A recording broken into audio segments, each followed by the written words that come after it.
Le Nord contre le Sud. Frère contre frère. La guerre de sécession sera la plus meurtrière de toutes les guerres de l'histoire de l'Amérique. La victoire ne dépendra pas seulement de la puissance de feu des armées. La technologie, les moyens de communication et la logistique scelleront derrière la ligne de front le sort de ce conflit et l'avenir de l'Amérique.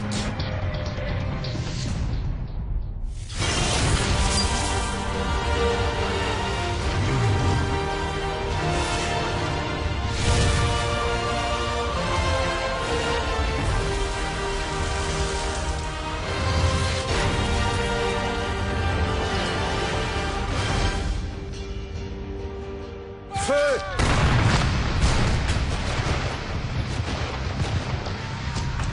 1862. La guerre de sécession bat son plein. Le conflit opposant le Nord et le Sud menace l'avenir de la nation. Un nouveau type de munitions entraîne la guerre dans une terrible impasse. Avec un nombre de morts jamais vu auparavant.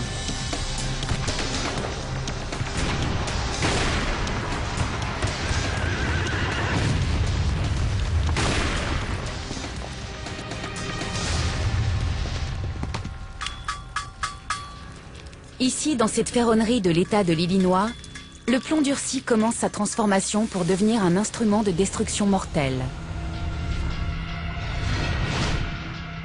Son nom, la balle minier. Cette vulgaire pièce de plomb va transformer cette guerre en une véritable boucherie. Inventée en France, elle ne pèse que 30 grammes et son diamètre est d'un peu plus d'1 centimètre. En une heure, une personne peut fabriquer 3000 balles minier. Ce nouveau type de balle va causer de très nombreuses pertes dans un camp comme dans l'autre.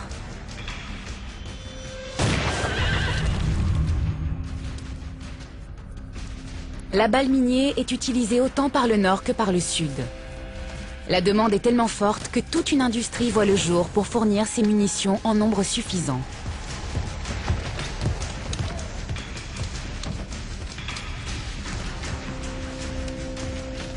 Au total, le Nord produit 500 millions de balles destinées aux 2 millions de mousquets dont disposent ces hommes.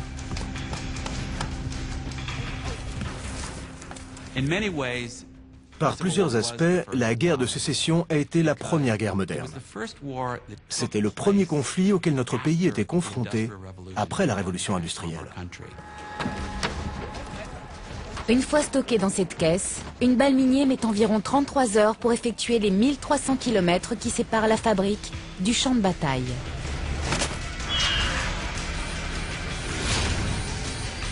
Le nouveau mousquet, lui, est bien plus rapide à recharger qu'une arme traditionnelle.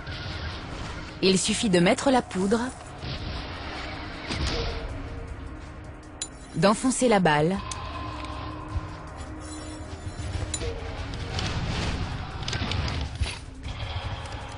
pour être prêt à tirer.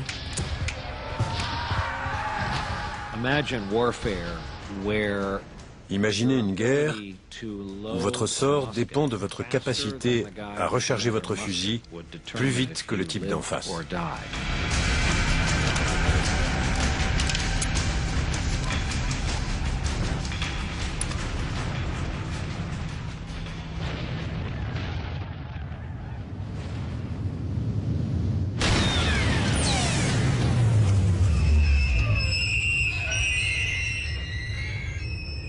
Lors du tir, les rainures situées à l'intérieur du canon stabilisent la balle et lui permettent d'atteindre directement sa cible.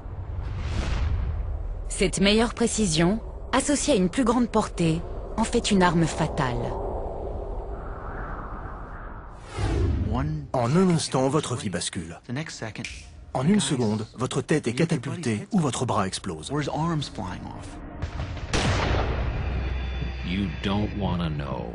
Ça ne donne pas très envie d'aller voir de plus près l'effet de cette balle dans le corps d'un homme.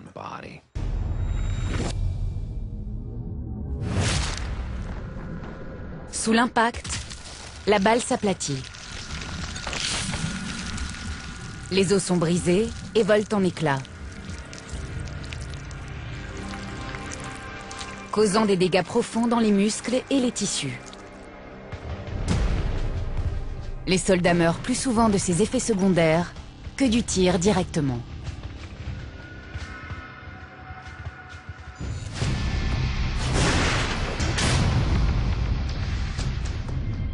Cependant, les deux camps ne renoncent pas pour autant aux stratégies traditionnelles.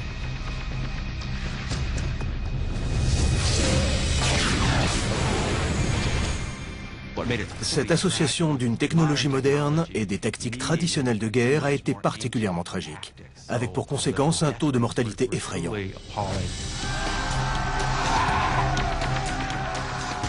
Les troupes continuent à se battre en bataille rangée, avec des balles précises sur 550 mètres.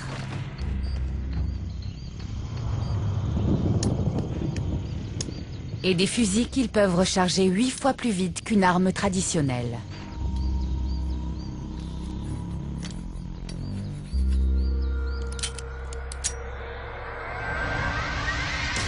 Les conséquences sont désastreuses.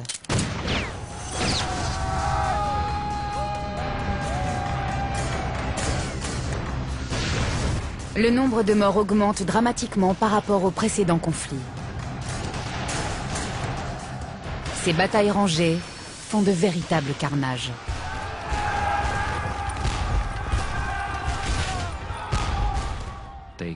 Ils s'entretuent de toutes les manières possibles. En masse, en ligne, au corps à corps.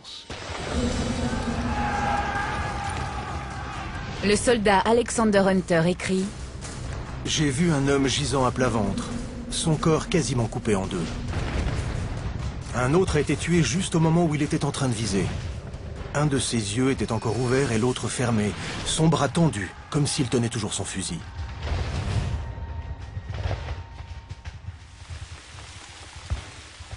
Au nord comme au sud, les troupes doivent supporter ce quotidien morbide et intolérable. Horatio Chapman raconte cette expérience dans son journal. À certains endroits, les morts étaient empilés les uns sur les autres. C'était vraiment horrible d'entendre les plaintes et les gémissements des blessés. Certains étaient inconscients mais toujours en vie, et on pouvait même entendre leur râle.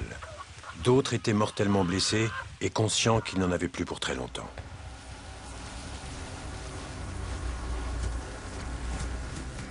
Au total, les deux camps vont perdre plus de 600 000 hommes, soit 2% de la population totale des États-Unis de l'époque.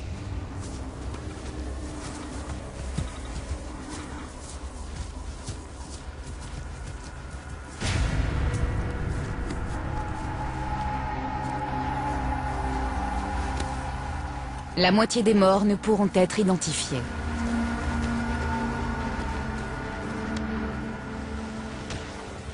Craignant de mourir oubliés sur les champs de bataille, les soldats se mettent à épingler leurs noms et leurs régiments sur leurs uniformes.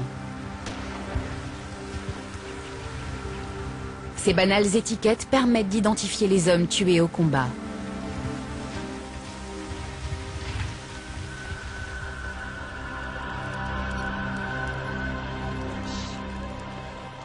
Pour la première fois, grâce au service postal en plein essor, les soldats peuvent envoyer des nouvelles du front à leurs familles et raconter l'horreur de leur quotidien sans craindre, contrairement à aujourd'hui, la censure de l'armée.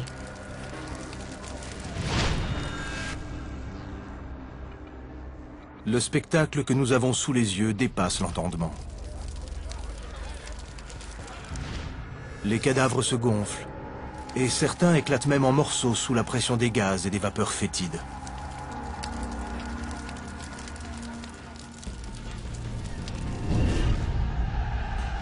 La raison de cette boucherie, un profond désaccord politique.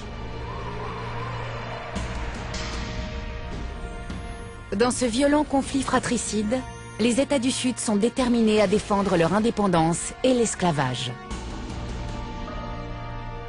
Mais le Nord ne veut pas les laisser quitter si facilement l'Union des États-Unis. Nous avons combattu et perdu de chaque côté des milliers d'hommes qui se battaient pour défendre leurs convictions. L'alliance diabolique de ces armes modernes et de ces tactiques de bataille traditionnelles conduit à un désastre humain. La guerre est dans une impasse sanglante. Aucun des deux camps ne peut porter un coup décisif. Dans cette guerre d'usure, la victoire appartiendra au dernier debout.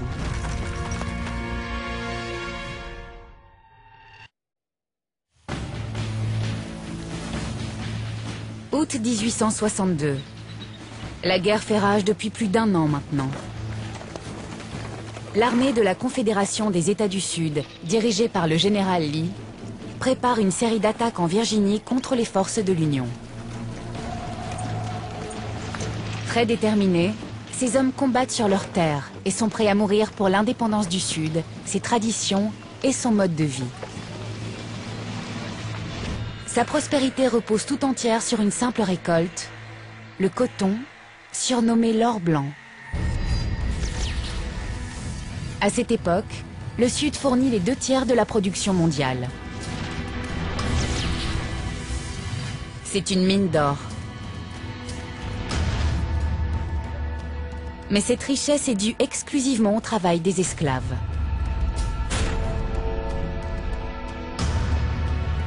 L'élection du président Lincoln menace ce mode de vie et l'esclavage sur lequel il repose.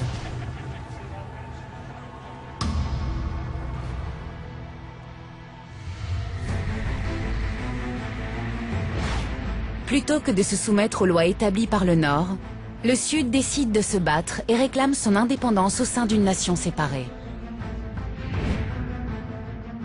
Le général Lee a pris le commandement de l'armée de cette nouvelle confédération du nord de la Virginie. Ce brillant diplômé de l'Académie militaire de West Point est un vétéran de la guerre du Mexique. Il est très respecté et redoutable sur les champs de bataille. La vision que Lee avait du combat ressemblait d'une certaine manière à celle du général Rommel ou de George Patton pendant la Seconde Guerre mondiale. Il avait l'intuition pour prendre des risques et attaquer au bon moment et au bon endroit. En 1862, à Manassas en Virginie, les troupes de la Confédération se préparent pour une deuxième bataille. Les soldats du Sud sont en sous-effectif. Mais ils sont chez eux, dans cette forêt dont ils connaissent chaque recoin. Un entraînement rigoureux et une discipline très stricte en ont fait une formidable force de combat.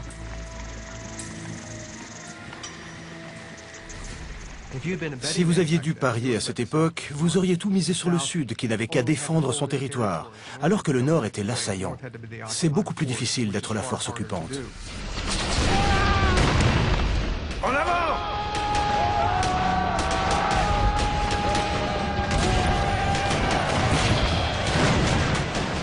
Durant cette bataille, la supériorité des troupes du général Lee est évidente.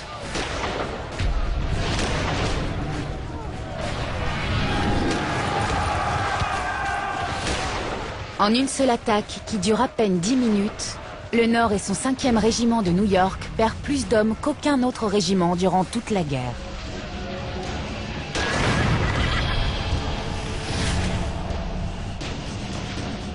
Les sudistes tuent plus de 1700 soldats de l'Union.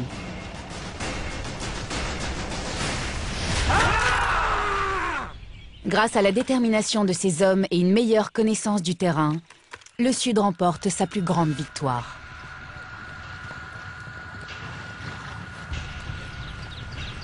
Mais Lee et ses officiers ont sous-estimé la nature de ce conflit et leur adversaire, le président Abraham Lincoln.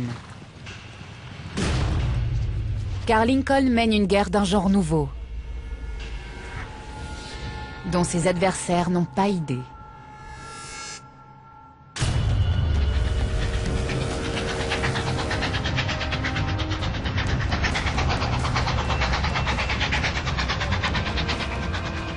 Un train bondé se dirige à grande vitesse vers le sud.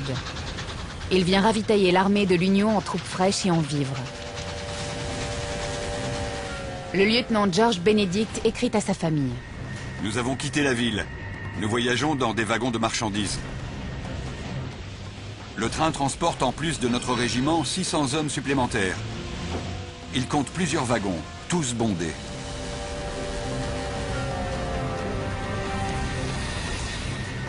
Le chemin de fer, c'est l'une des armes cachées de Lincoln.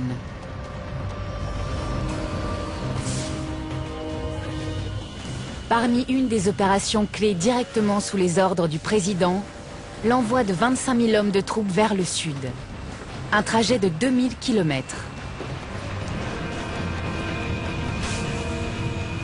Feu! Par la route, cela prendrait 2 mois. En train, ces hommes y seront en 7 jours.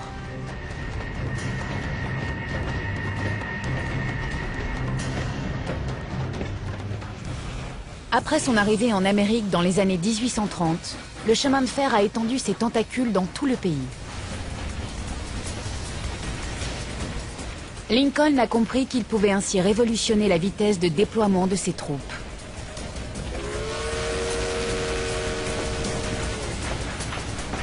Il négocie avec les propriétaires terriens afin que le réseau ferroviaire reste sous contrôle gouvernemental. Le chemin de fer est devenu une véritable arme de guerre.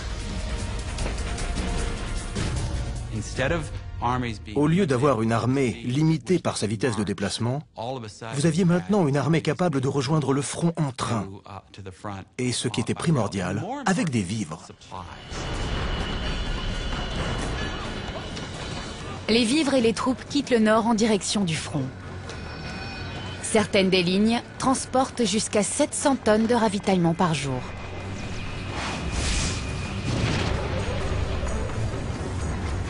Dans les mains de Lincoln, 38 000 km de voies.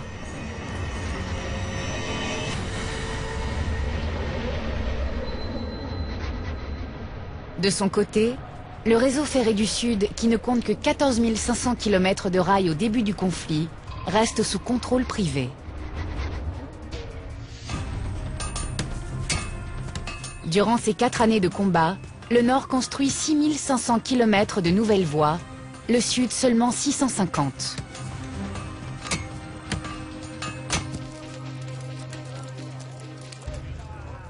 L'incapacité du Sud à organiser correctement son ravitaillement par voie ferrée va se révéler désastreuse. Durant l'hiver 1863, ses troupes meurent de faim, alors qu'elles ne sont qu'à 50 km de leur capitale, Richmond.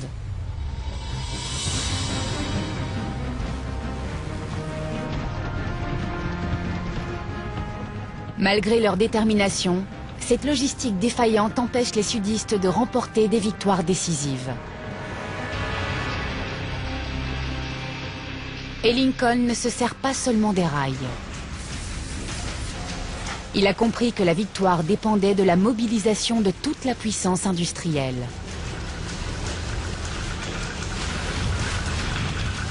Dans le Nord, la production de vêtements augmente considérablement pendant le conflit. Les fabricants de fourches se mettent à faire des épées, et le nombre de brevets double. L'industrie, la technologie, l'infrastructure, tout cela va changer le visage de l'Amérique. Pour la première fois dans l'histoire, l'industrie est mise à contribution dans l'effort de guerre, comme elle le sera aussi pendant la Première et la Seconde Guerre mondiale. C'est le début d'une nouvelle économie intégrée qui deviendra la marque de fabrique de l'Amérique moderne.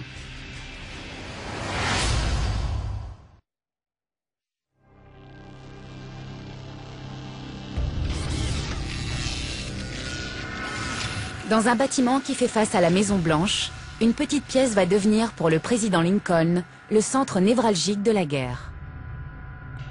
On y trouve un appareil qui va transformer les combats. Le télégraphe.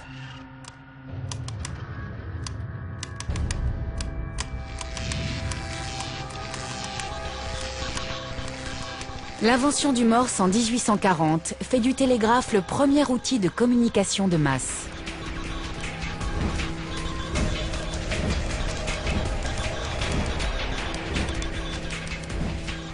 Ce système basique et rapide de codage, constitué de points et de tirets, est idéal pour transmettre de courtes dépêches. À l'image de certains réseaux sociaux d'aujourd'hui, il suffit d'à peine quelques secondes pour envoyer des messages et les transcrire. Là où il faut des jours entiers aux messagers pour parcourir à cheval des centaines de kilomètres, le nouveau réseau télégraphique qui s'étend sur 80 000 kilomètres permet une communication quasi instantanée.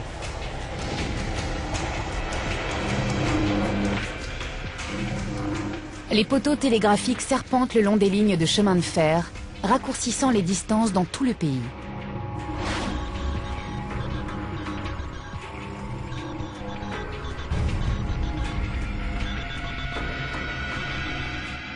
La rapidité avec laquelle les informations et les décisions circulent va transformer la nature de cette guerre.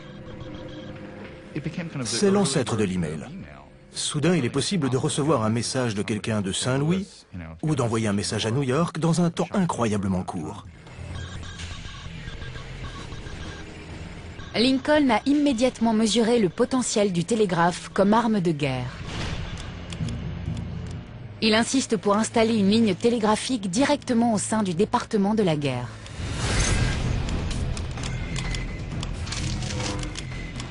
Et il fait très vite en sorte que tous les équipements télégraphiques de l'Union passent sous le contrôle de l'armée.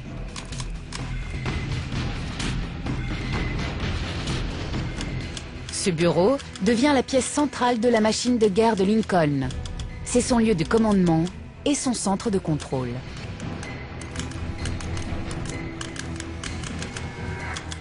Il lui arrive même d'y dormir.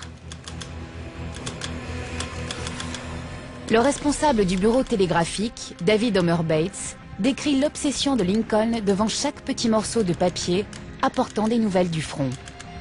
Le président s'empresse de lire chaque nouveau message. À chaque fois qu'il entre dans la pièce, Lincoln va directement ouvrir le tiroir pour lire les télégrammes, en commençant par le dessus de la pile, jusqu'à ce qu'il arrive à celui qu'il a déjà lu la dernière fois.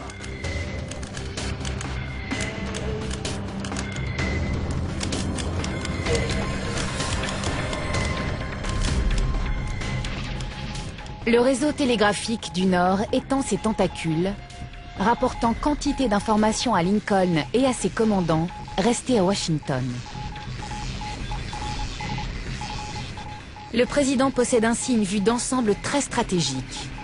Grâce à cet outil, il peut suivre les avancées de ses troupes. Lincoln a pu ainsi suivre heure par heure le déroulement des batailles. Cela n'était jamais arrivé auparavant.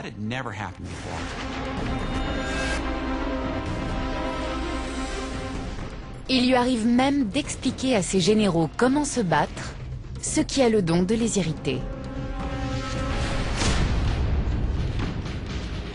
Lors d'une campagne contre les forces confédérées du général Lee qui menacent Washington, il télégraphie directement ses ordres à ses officiers.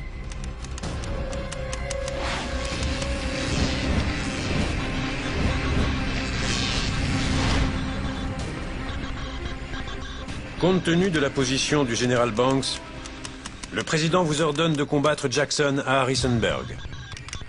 Ce mouvement doit se faire immédiatement. Pendant tout le conflit, Lincoln enverra depuis son petit bureau environ 1 millier de télégrammes.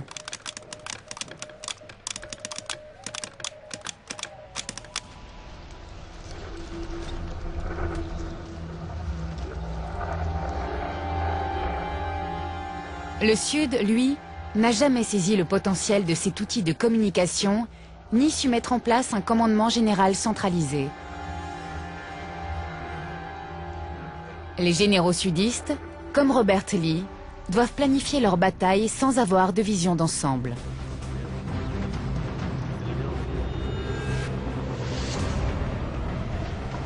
Lincoln, lui, ne cesse de communiquer par télégraphe.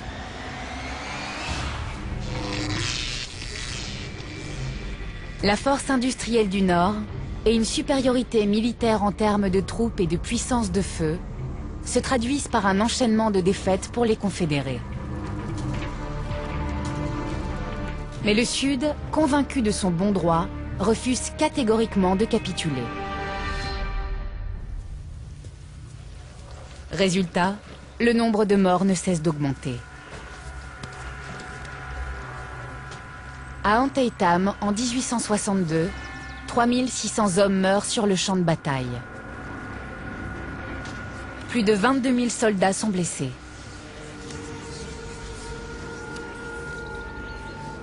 Cette bataille reste encore aujourd'hui la plus sanglante sur une journée de l'histoire des États-Unis. Cette boucherie va conduire à une révolution dans le domaine médical.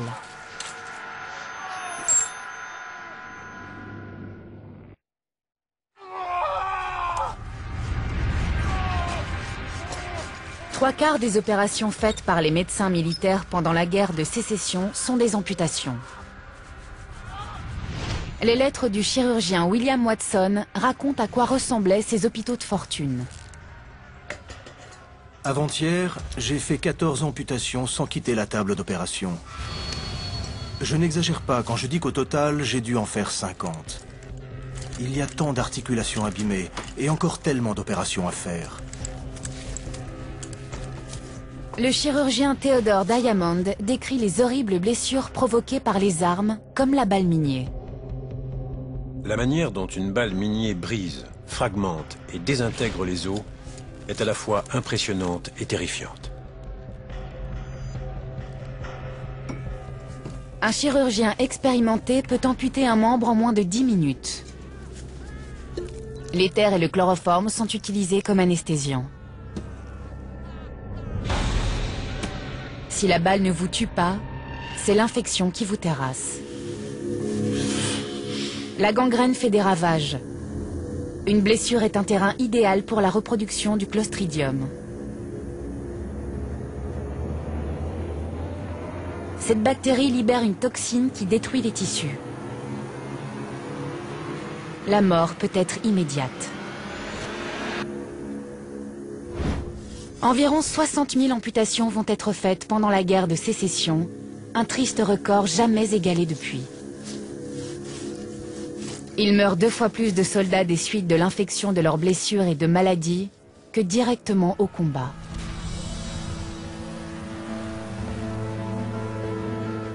Ce carnage sans précédent oblige à repenser la médecine traditionnelle.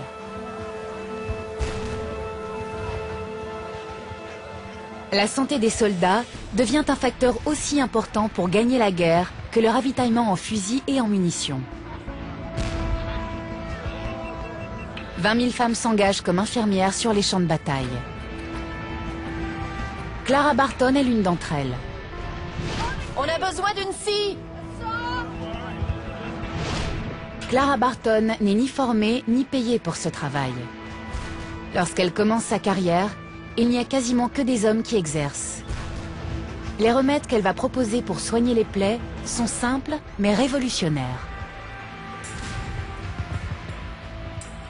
Ils veulent de la nourriture, des vêtements, des abris, des médicaments et un peu de calme. Il faut des personnes à l'esprit pratique pour s'occuper d'eux. Elle insiste pour que les blessés bénéficient d'une quantité supplémentaire de pansements propres. Sa classification des blessures permet également de traiter en priorité les cas les plus sérieux.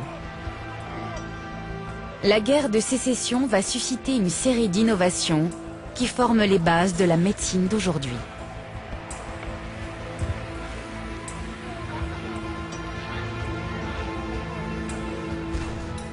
Clara Barton est la fondatrice de la Croix-Rouge américaine.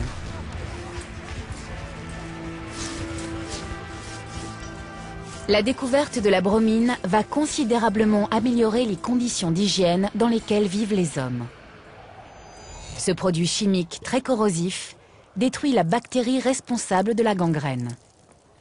Résultat, près des 3/4 des amputés survivent à l'opération. À la fin du conflit, la gangrène a quasiment disparu.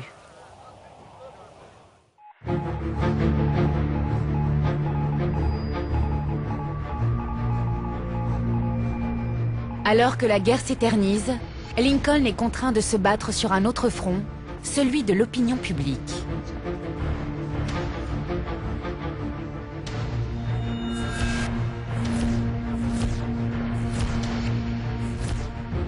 Grâce aux appareils photographiques portables, les images sanglantes du front arrivent pour la première fois dans tous les foyers.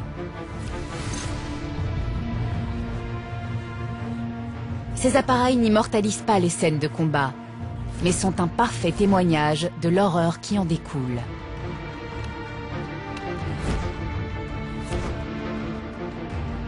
Plus de 1500 photographes travaillent sur les champs de bataille. Ils vendent ensuite leurs clichés pour quelques cents.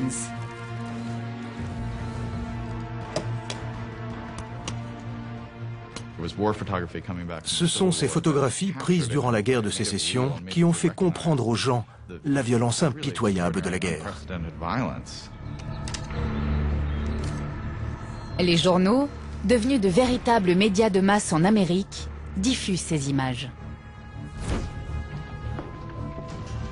Plus de 200 correspondants couvrent la guerre et décrivent dans les moindres détails la sauvagerie du conflit. Ce déluge d'informations marque la population civile qui ne peut oublier la sinistre réalité de la guerre. De ce fait, plus aucun homme politique ne pourra s'engager dans une guerre sans le soutien de son opinion publique.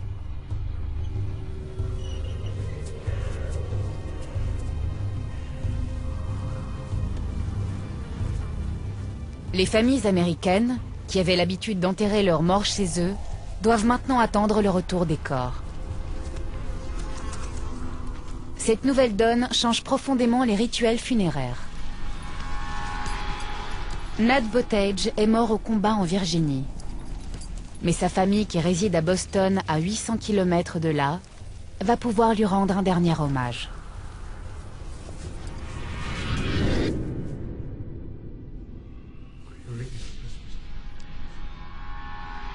Alors que le corps a mis une semaine pour revenir du front, son père décrit à quel point ce dernier ne présente aucun signe de décomposition.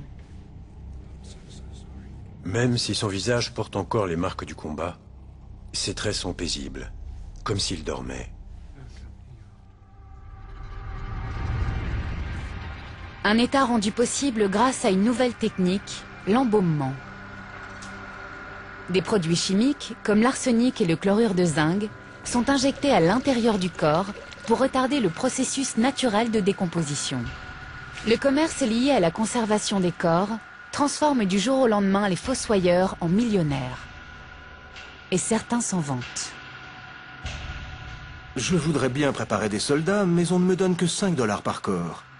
Alors que, grâce à Dieu, j'en touche 100 pour un colonel et 200 pour un général. Si vous en avez les moyens, toutes sortes de nouvelles techniques sont à votre disposition. L'embaumement et les cercueils hermétiques sont les plus populaires. Pour les plus riches, il existe même des cercueils réfrigérés avec de la glace.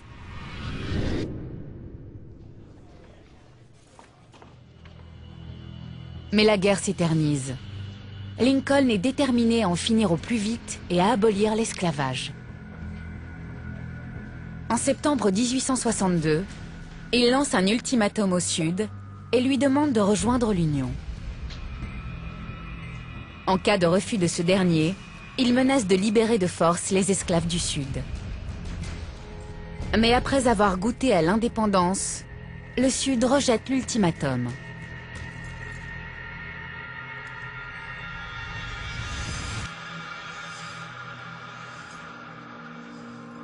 Lincoln n'est plus d'humeur à négocier. Si le Sud ne veut pas libérer les esclaves, il le fera lui-même. Pour les sudistes, c'était la confirmation que Lincoln avait toujours eu l'intention de détruire leur mode de vie.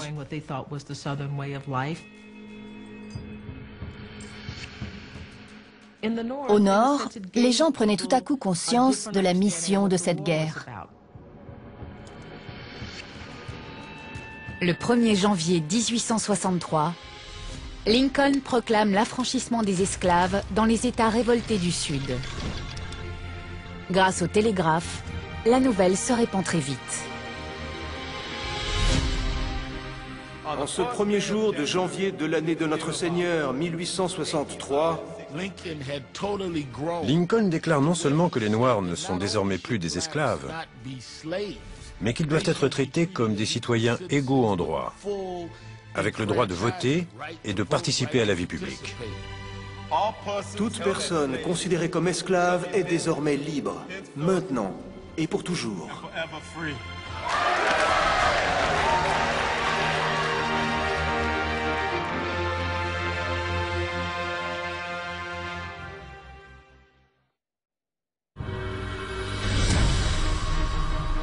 La voie est libre!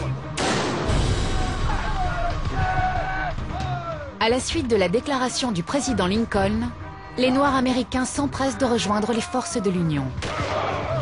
En avant! Près de 200 000 hommes vont s'enrôler jusqu'à la fin de la guerre. Le général James Blunt décrit leur qualité de combattants. Je n'ai jamais vu un pareil régiment. Ces soldats africains sont les meilleurs que j'ai jamais commandés.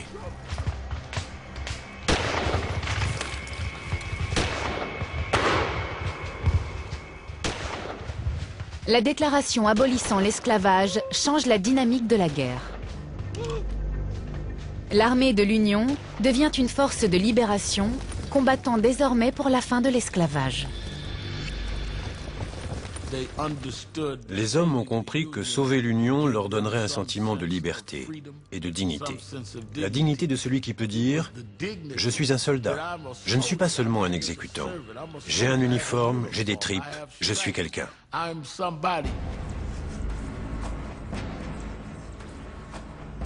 Lincoln réussit un autre coup d'éclat.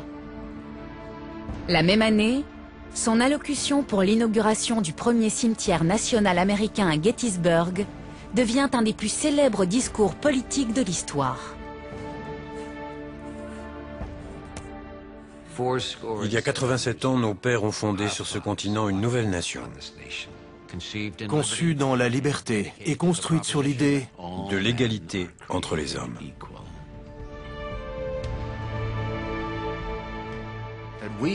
C'est à nous de faire en sorte que ces hommes ne soient pas morts en vain. À nous de vouloir qu'avec l'aide de Dieu, notre pays renaisse dans la liberté. À nous de décider que le gouvernement du peuple, par le peuple et pour le peuple, ne disparaisse jamais de cette terre.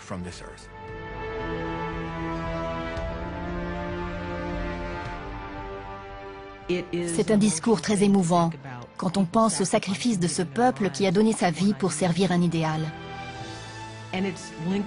Lincoln a su emporter avec génie et simplicité l'adhésion de tous.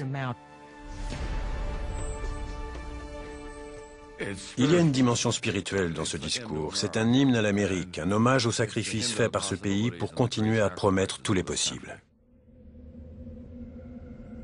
Mais en 1864, la guerre est dans une impasse.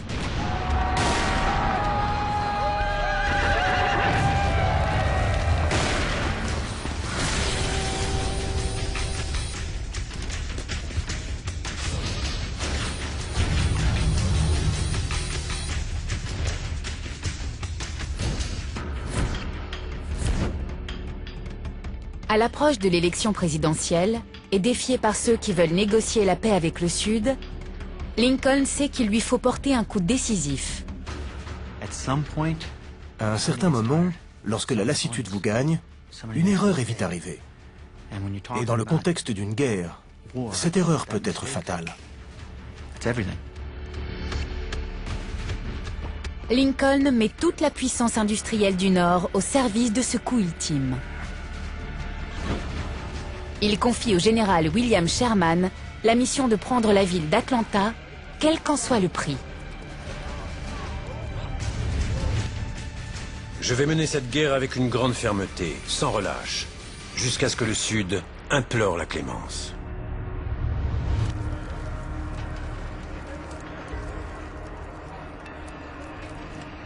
Progressant de nuit, les troupes du général Sherman sont soutenues par l'une des plus importantes opérations logistiques jamais vues dans ce conflit.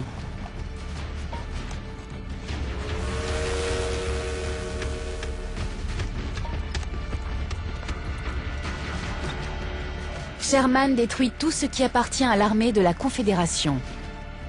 Alors qu'il utilise au maximum ses propres lignes de chemin de fer, il sabote celles du sud. Ses troupes arrachent ou détruisent les rails, les rendant inutilisables.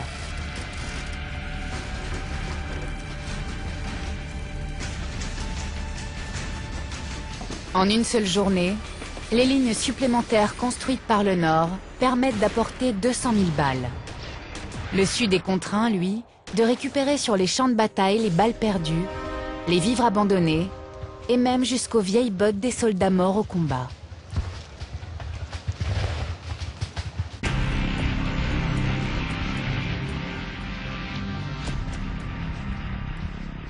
La technique de la terre brûlée devient la caractéristique de la guerre moderne.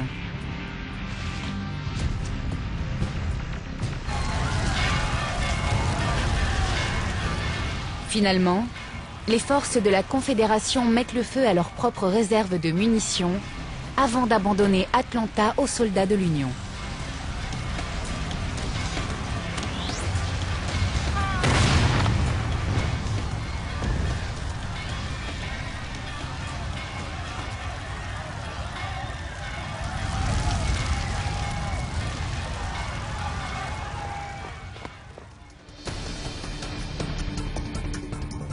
La stratégie de guerre totale de Sherman a payé. Cette victoire garantit la réélection de Lincoln à l'automne 1864. Alors qu'Atlanta est en ruine, le président ordonne un nouvel assaut. Ce sera la fameuse marche vers la mer. Une stratégie militaire connue plus tard sous le terme de domination rapide. Quelques 62 000 soldats de l'Union vont ravager plus de 100 km de route en Géorgie. D'Atlanta jusqu'à Savannah, toutes les lignes de ravitaillement sont coupées, les villages saccagés et les récoltes brûlées. Tout ce qui peut avoir une valeur militaire est détruit.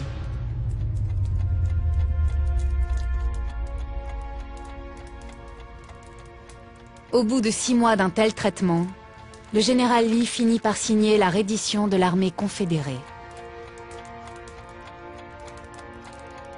La rébellion est terminée.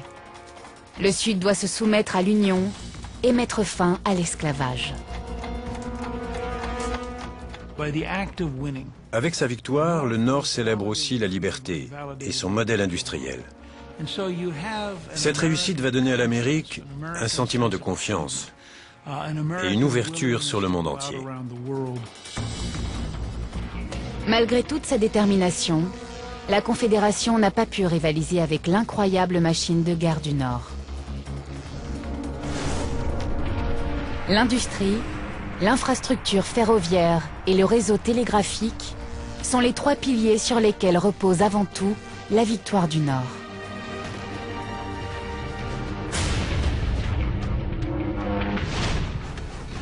Moins d'une semaine après cette victoire, Lincoln est tué par une balle assassine. Mais l'Amérique est sortie du gouffre. La nation américaine est à nouveau réunie, prête à étendre son modèle d'économie moderne industrialisée à tout le pays.